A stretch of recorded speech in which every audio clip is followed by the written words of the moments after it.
Sunod-sunod ang reklamo ng mga consumers sa umano'y hindi maipaliwanag na pagtaas na konsumo ng kanilang kuryente. Dahilan para kalampagin ang Energy Department dahil sa nakaamba na namang taas singil sa kuryente. Narito ang report sa pagbabalik ni Crisa Lopez. Kinalampag ng ilang progresibong grupo ang Energy Regulatory Commission o ERC ngayong Martes dahil sa patuloy na pagtaas ng singil sa kuryente. Ngayong araw ng Martes, nagtipon ang Power for People Coalition sa ERC para ipanawagan ang agarang pag-imbestiga sa mga reklamong may kaugnayan sa pagtaas ng singil sa kuryente. Pinangunahan ni Calyodi de Guzman, Pangulo ng Partido Lakas ng Masa, ang naturang pagkilos.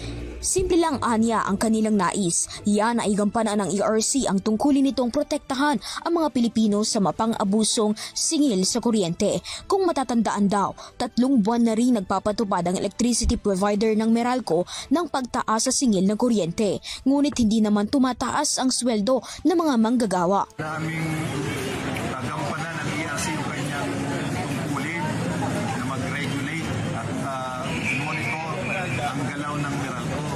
Dahil sa nakalipas na 3 buwan, may 3 beses na nag-increase yung Meralco. Mula sa 13, 17 ay 14.48 na ngayon, no? Per kilowatt. Hindi 6 na kilong bigas na yun. Wala namang dagdag na kita yung mga manggagawa. Ayon kay Attorney Aaron Pedrosa, Secretary General ng Sanlakas, binuo ang ERC para protektahan ang interes ng publiko. Gusto ng grupo na ibasura ng ERC ang nakaambang pagtaas sa distribution charge. Hindi raw dapat ipasa ng mga electricity provider ang bigat ng mga pagtaas sa presyo ng biniling langis, gas o produkto ng uling sa mga foreign supplier. Overcharging dito sa mga automatic na paninigil sa mga consumers kasi it violates the least cost principle under the Electric Power Industry.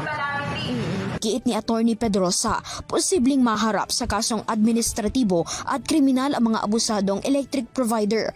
Batay sa EPIRA Law, maaaring pagmultahin o suspendihin ang kontrata kung makakasuhan ng administrative offense ang mga electric provider, habang kailangan pag-aralan ang kasong kriminal para sa posibleng pagnanakaw. Kasi for the longest time, ginagawa nila na-renew yung franchise na last year. Year 1 ulit the 25 years. Ito na naman yung walang umanggang paninigil na hindi pawiran at yung tingin natin. Dahil sa usapin ng tanga-singil, muling nabuhay ang usapin na ibalik ng muli sa pamamahala ng gobyerno ang pagpapataw ng singil sa pangunahing bayarin ng mga Pilipino. Deregulated, anytime na gusto ng mga kumpanya na itaas, walang pakialam ng gobyerno kasi may patakaran, deregulation.